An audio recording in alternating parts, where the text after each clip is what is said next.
കാറ്റത്തെ കിളിക്കുണ്ട് ഇന്നത്തെ എപ്പിസോഡിലേക്ക് എല്ലാവർക്കും സ്വാഗതം. അപ്പൊ നിധിനോട് ഭാസ്കരൻ പറയുന്നത് എനിക്ക് അവളെ കണ്ണെടുത്താ കണ്ടൂടാ, അവളെ വീട്ടുകാരായിട്ടുള്ള ഒരു ബന്ധവും ഇവിടെ വേണ്ട, അവൾ അടുക്കള പിൻവാതിലൂടെ വരുള്ളൂ. അത് പോട്ടേന്ന് വിചാരിക്കുക, ഇനിയിപ്പോൾ എന്തെങ്കിലും ആവട്ടെ എന്ന് വിചാരിക്കും. അപ്പം ഉണ്ടരാ സുഭാഷിൻ്റെയും ഇവന്മാരുടെയും പേരിൽ കള്ളക്കേസ് കൊടുത്തേക്കുന്നത്, അതും അവൾ ഇങ്ങോട്ട് വലിഞ്ഞു കയറി വന്നിട്ട്. അങ്ങനത്തെ ഒരു ആൾക്കാരായിട്ടുള്ള ബന്ധം നമുക്ക് വേണ്ട മോളെ. നീ ഇപ്പോൾ വന്നിട്ടുള്ളൂ, നിനക്ക് അവരെക്കുറിച്ച് ഒന്നും അറിയില്ല. എടാ കശ്മലന്മാരെ പറഞ്ഞു കൊടുക്കടാ ഈ കുട്ടിക്ക് അവരുടെ സ്വഭാവത്തിനെ കുറിച്ചെന്നൊക്കെ പറയും.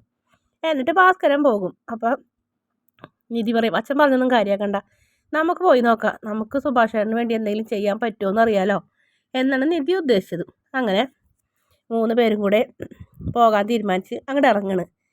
ധനശേഖരൻ്റെ വീട്ടിലാണെങ്കിൽ ധനശേഖരനൊക്കെ ഇന്ന് ഭക്ഷണം കഴിക്കണ്. അപ്പോൾ ആ സമയത്ത് കോണിമ്പല്ലടി കേൾക്കും. ഞാൻ പോയി നോക്കാമെന്ന് കമല പറയും. അങ്ങനെ കമല വന്ന് നോക്കുമ്പോൾ നിധി നീയോ നീ എന്തിനാ ഇങ്ങോട്ട് വന്നത്, പോലീസിനെ കൊണ്ടുവന്നാണോ എന്ന് ചോദിക്കും. അല്ല എന്ന് പറയും. ഞാൻ മാത്രമല്ല എന്ന് പറയും. നോക്കുമ്പോൾ ഗേറ്റിൻ്റെ അവിടെ 3 ചേട്ടനിയന്മാരും കൂടെ നിൽക്കണോ, ഇവന്മാരെയും കൊണ്ടു വന്നേക്കണത്, എന്താ കാര്യം, എന്തിനാ ഇങ്ങോട്ട് കയറി വന്നത് എന്നും പറയും. അപ്പോൾ ഞങ്ങൾ ഒരു കാര്യം സംസാരിക്കാൻ വേണ്ടി വന്നാണ്, ദൈവത്തെ ഓർത്ത് വഴക്കുണ്ടാക്കാനൊന്നും വന്നതല്ല എന്ന് നിധി പറയും. ഞങ്ങളുടെ സുഭാഷേട്ടന് വേണ്ടി സുനന്ദയെ കല്യാണം ആലോചിക്കാൻ സുനന്ദനെ ഞങ്ങൾക്ക് കല്യാണം കഴിച്ച് തരുമെന്ന് ചോദിക്കാൻ വേണ്ടിയിട്ട് വന്നാണ്.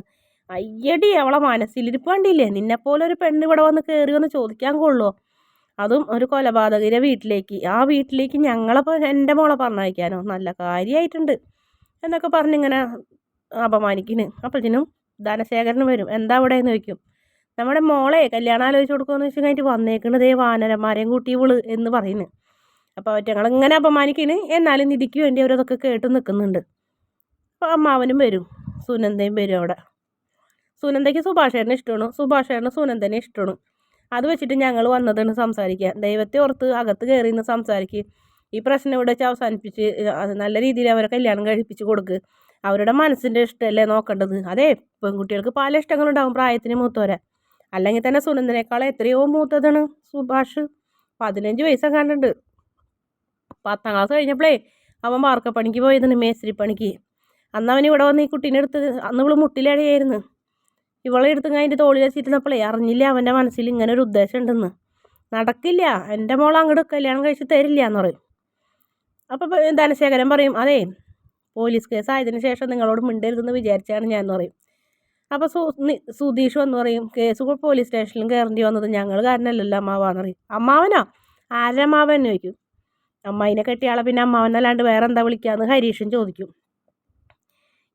നിങ്ങളായിട്ട് ഒരു ബന്ധവുമില്ല, അയാളായിട്ട് ഒട്ടുമില്ല, അങ്ങനത്തെ ഒരു വീട്ടിലേക്ക് ഞങ്ങൾ എൻ്റെ മോളെ തന്നഴിക്കില്ല, ഗൾഫുകാരന് വേണ്ടി കല്യാണം ആലോചിച്ചിരിക്കുന്നു എന്ന് പറയും. അപ്പോഴത്തേനും 1-2 അയലൊക്കെക്കാരൊക്കെ അവിടെ വന്ന് നിൽക്കും. അപ്പോൾ നമ്മുടെ കമലയുടെ സ്വഭാവം മാറും. അപ്പോൾ സുനന്ദ ഇതൊക്കെ കണ്ട് വെറുതെ ഇങ്ങനെ മുങ്ങിക്കൊണ്ട് നിൽക്കണതല്ലാണ്ട് ഒന്നും പറയുന്നില്ല. നിധി വീണ്ടും വീണ്ടും അവരുടെ കാല് പിടിക്കുന്നുണ്ട്. ആ നിധി ഇങ്ങനെ താഴെ വാ നമുക്ക് പോകാം, ഇവരോടൊന്നും സംസാരിച്ചിട്ട് കാര്യമില്ല എന്നൊക്കെ സുധീഷും പറയും. അതാണ് നല്ലത്, ഇവിടുന്ന് എന്നിട്ട് പറഞ്ഞിട്ട് അതിലേക്കാരെ നോക്കിയിട്ട് കണ്ടാ എല്ലാവരും കൂടി വന്നേക്കണ് എൻ്റെ മോളെ മനസ്സ് മാറ്റാൻ വേണ്ടിയിട്ട്, ആ കൊലപാതകരെ വീട്ടിലേക്ക് കല്യാണം ആലോചിച്ച് വന്നേക്കണ് കണ്ടാ. അപ്പോൾ അതിലേക്കാരൊക്കെ ഇങ്ങനെ കയറി കണ്ടോ, ഇവർക്ക് താല്പര്യമില്ല, പിന്നെ നിങ്ങൾ എന്തിനാ അങ്ങനത്തെ കാര്യത്തിൽ നിൽക്കണേ, സുധീഷ് അനിയന്മാരെ വിളിച്ച് പോവാൻ നോക്കിയേ എന്ന് പറയും. അങ്ങനെ അവർ പോകും വിഷമത്തോടെ. നിധി 2 മിനിറ്റും കൂടെ അവരെ നോക്കി നിൽക്കും. പിന്നെയും നിധിനെ ഒരുപാട് കുറ്റം പറയും. നീ എന്നെ ഒരിത്തിരി ബോധമുള്ളതാണെങ്കിൽ ഇതേപോലുള്ള കുടുംബത്തിൽ നീ കയറി വരുമോടി, ഇങ്ങനത്തെ ഒരു വീട്ടിൽ നീ താമസിക്കുമോ എന്നൊക്കെ ചോദിക്കുന്നു. വലിയ പഠിപ്പുണ്ടെന്നൊക്കെ കേട്ടല്ലോ എന്ന് പറയും. അപ്പോൾ സുധീഷ് അറിയാം അമ്മയെ ആവശ്യമില്ലാത്ത കാര്യങ്ങളൊന്നും സംസാരിക്കേണ്ട, പറ്റില്ലെങ്കിൽ വേണ്ട, അത്ര തന്നെയെന്ന് പറഞ്ഞ് അവർ പോകും. പിന്നെ കാണുന്നത് സുഭാഷിൻ്റെ സൈറ്റാണ്. സുഭാഷിൻ്റെ സൈറ്റിലേക്ക് ഒരു കൂട്ടുകാരൻ വിളിച്ച് വിവരങ്ങളൊക്കെ പറയുന്നു. നിൻ്റെ അനിയന്മാരും അനിയത്തിയും ഭാസ്കരൻ്റെ വീട്ടിൽ ധനശേഖരൻ്റെ വീട്ടിൽ വന്ന് കഴിഞ്ഞിട്ട് വഴക്കുണ്ടാക്കണം കണ്ടുകൊണ്ടാണ് ഞാൻ വന്നതെന്ന് പറയും. അങ്ങനെ സുഭാഷ് വേഗം ഡ്രസ്സൊക്കെ എടുത്ത് വീട്ടിലേക്ക് പോകാൻ നോക്കണം. എന്താ സംഭവിച്ചെന്നറിയാൻ നേരെ സുന്ദരോടേക്കിന് പോണത്. അതേസമയം തന്നെ ഭാസ്കരൻ പൊട്ടി ചിരിഞ്ഞ് കളിയാക്കണ് നിധിനെയും അനിയന്മാരെയും സുധീഷിനൊക്കെ. അപ്പോഴേ പറഞ്ഞതല്ലേ അവൻ്റെ കുടുംബത്തേക്ക് പോയി നാണം കെടണ്ടാന്ന്. ഇപ്പം എന്തായി, ബാക്കിയുള്ളവന് ഞാൻ ചായക്കടയിൽ പോയി കഴിഞ്ഞിട്ട് അവരുടെ മുഖത്ത് എങ്ങനെ നോക്കും, ഇനി അവൻ എന്നെ കാണുമ്പോൾ ഒരു നോട്ടമുണ്ട്, അവൻ്റെ മുഖത്ത് എനിക്ക് നോക്കാൻ പറ്റാണ്ടായില്ലേ. ഞാൻ പറഞ്ഞാലേ ഒരിത്തിരിയെങ്കിലും അനുസരണ വേണം, വലിയ ആർക്കിടെക്റ്റായിട്ടൊന്നും കാര്യമൊന്നുമില്ല, മനുഷ്യന്മാരെ മനസ്സിലാക്കാനുള്ളൊരു ബോധം വേണമെന്നൊക്കെ പറഞ്ഞ് നിധിനെയും വഴക്ക് പറയുന്നു ഭാസ്കരൻ. അപ്പോൾ നികേഷിന് ദേഷ്യം വരും. അപ്പോൾ നികേഷ് ചോദിക്കുന്നുണ്ട് അല്ല അവർ പറഞ്ഞതിൽ എന്താ തെറ്റ്, അവരെ കുറ്റം പറയാൻ പറ്റുമോ, ഇതൊരു കൊലപ്പുള്ളിയുടെ വീടല്ലേ, അതുകൊണ്ടല്ലേ നാട്ടുകാർക്ക് കളിയാക്കാനും ചിരിക്കാനൊരു അവസരം ഉണ്ടാക്കി കൊടുത്തതല്ലേ നിങ്ങൾ. അപ്പോൾ നിധി പറയും വേണ്ട നികേഷേ, വഴക്കൊന്നും ഉണ്ടാക്കണ്ട, നമുക്ക് പോകാം എന്ന് പറയും. അപ്പോഴത്തേനും നമ്മുടെ സുഭാഷ് ഏട്ടൻ വരും. സുഭാഷ് വരുമ്പോൾ അതേടാ നാണം കെട്ട് വന്ന് നിൽക്കണ് നിനക്ക് വേണ്ടി എന്നൊക്കെ പറയും. സുഭാഷ് ഒന്നും മിണ്ടില്ല. ബായോ അകത്തേക്ക് വാ എല്ലാവരും എന്ന് പറയും. അങ്ങനെ അകത്തേക്ക് ചെല്ലുമ്പോൾ എന്താ ഉണ്ടായേ, നിങ്ങൾ എന്തിനാ സുനന്ദര വീട്ടിലേക്ക് പോയത്, എന്തിനാ അവിടെ ചെന്ന് വഴക്കുണ്ടാക്കിയത് എന്നൊക്കെ ചോദിക്കും. അപ്പോൾ ഹരീഷ് പറയും, ഞങ്ങൾ ചേട്ടന് വേണ്ടി സുനന്ദനെ പെണ്ണാലോചിക്കാൻ പോയതെന്ന് പറയും. എനിക്ക് വേണ്ടി പെണ്ണാലോചിക്കാൻ ഞാൻ നിങ്ങളോട് പറഞ്ഞോ? ഇല്ലല്ലോ. പിന്നെന്തിനാ നിങ്ങൾ അവരെ വീട്ടിൽ പോയി ഇങ്ങോട്ട് അപമാനം കൊണ്ട് നാണം കെട്ട് തല കുനിച്ചിങ്ങോട്ട് വന്നത്? നിങ്ങൾ എന്താ ചെയ്തത്? നിങ്ങൾ 5 പേരും കൂടി എത്ര ദിവസമായി ഇങ്ങനെ ഓരോ ദിവസം ഇങ്ങനെ മറിഞ്ഞ് നിങ്ങായിട്ട് സംസാരിക്കുന്നതും എന്തോ ഒപ്പിക്കുന്നുണ്ടെന്ന് ഞാൻ കണ്ടതല്ലേ, ഞാൻ ചോദിച്ചതല്ലേ നിങ്ങളോട്. നിങ്ങൾ എന്തോ ഒപ്പിക്കണം എന്നോട് പറയുമെന്ന് പറഞ്ഞതല്ലേ, എന്നിട്ട് നിങ്ങൾ പറഞ്ഞില്ല ഇതായിരുന്നല്ലേ നിങ്ങളുടെ ഉദ്ദേശം എന്നൊക്കെ പറഞ്ഞു ഒരുപാട് വഴക്ക് പറയും. അപ്പോൾ സുഭാഷ് ഏട്ടാ ഞാൻ എന്ന് നിധി പറയുമ്പോൾ വേണ്ട മോളെ നീ ഒന്നും മിണ്ടണ്ട എന്ന് പറഞ്ഞ് സുഭാഷ് അടുക്കളയിലേക്ക് പണങ്ങി പോകും. എന്നിട്ട് അവിടെ ചെന്ന് കഴിയുമ്പോൾ നിധി പിന്നാലോട്ട് അറിയും, അവരൊന്നും വഴക്ക് പറയണ്ട, ഞാൻ കാരണമാണ് ഞാൻ പോയത്, എനിക്കറിയാം സുഭാഷ് ഏട്ടന് സുനന്ദയ്ക്ക് സുഭാഷ് ഏട്ടനെ ഇഷ്ടമെന്നുള്ള കാര്യം എന്ന് പറയും. അപ്പം നമ്മുടെ സുഭാഷ് പറയും, മോളെ എനിക്ക് അവൾ ഇഷ്ടം തന്നെയാണ്, നിങ്ങളുടെ റിസപ്ഷൻ്റെ അന്ന് അവൾ എന്നോട് ആ ഇഷ്ടം തുറന്നു പറഞ്ഞപ്പോൾ പിന്നെ എനിക്കത് മറച്ചു വയ്ക്കാൻ കഴിയില്ല. സമ്മതിച്ചു. പക്ഷേ അതിൻ്റെ പേരിൽ നിങ്ങൾ ഈ വീട്ടിൽ നിന്ന് നാണം കെട്ട് ഈ വീട്ടിൽ നിന്ന് അവരെ വീട്ടിൽ പോയി നാണം കെട്ട് തല കുനിച്ച് വന്നില്ലേ, അതെനിക്ക് സഹിക്കാൻ പറ്റില്ല. ഞാൻ അതിന് വേണ്ടിയിട്ടല്ലല്ല നിങ്ങളെല്ലാവരെയും ഇത്രയും സ്നേഹത്തോടെ സംരക്ഷിക്കുന്നത്.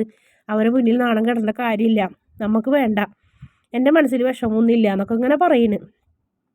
എന്നാലും സുഭാഷ് ഏട്ടാ നമ്മളായിട്ടൊന്നും ചോദിച്ചില്ല എന്ന് വേണ്ടല്ലോ എന്നൊക്കെ പറയും. ഒക്കെ ശരിയാണ് മോളെ, പക്ഷേ അത് സാരില്ല. ഞങ്ങളെ സംബന്ധിച്ചിടത്തോളം നാട്ടുകാർക്കൊക്കെ ഞങ്ങളെ പറ്റി കുറ്റം പറയാനും പുറത്തുനിന്ന് നോക്കണവർക്ക് ഇതിൻ്റെ ഉള്ളിൽ ഉള്ള ആൾക്കാരുടെ ജീവിതം എങ്ങനെയാണെന്ന് പോലും അറിയില്ല. ഒരുപാട് പേര് ഞങ്ങളെ പുറത്തുനിന്ന് കുറ്റം പറയുന്നുണ്ട്. ഞങ്ങളെ സംബന്ധിച്ചിടത്തോളം മോൾ ഈ വീട്ടിൽ വന്ന് നിൽക്കുന്നതാണ് ഞങ്ങൾക്ക് ഇപ്പോൾ ഏറ്റവും വലിയ ഭാഗ്യം എന്ന് പറയുന്നത് അറിയോ. അങ്ങനത്തെ ഞങ്ങളാണ് ഇപ്പോൾ ഈ സന്തോഷമാണ് ഇപ്പം നീ ഇവിടെ നിൽക്കുന്നത് കൊണ്ട്. അതില്ലാണ്ടിരുന്നാൽ മതി, അപ്പോൾ തന്നെ ഞങ്ങളെ പേരുദോഷം കുറേ കുറയുമെന്നൊക്കെ പറയുമ്പോൾ പക്ഷെ ഒരുപാട് വിഷമത്തോടെയാണ് നമ്മുടെ സുഭാഷ് ഏട്ടൻ ഇങ്ങനെ നിധിനോട് പറയുന്നത്. എന്ത് ചെയ്യാൻ അറിയാണ്ട് ഇങ്ങനെ ആകെ വിഷമിച്ച് നിൽക്കുന്ന നിധിയെ കാണിച്ചുകൊണ്ടാണ് ഇന്നത്തെ എപ്പിസോഡിൻ്റെ അവസാന ഭാഗം. ആ വീഡിയോ ഇഷ്ടപ്പെട്ടാൽ ചാനലൊന്ന് സബ്സ്ക്രൈബ് ചെയ്ത് സപ്പോർട്ട് ചെയ്യണേ.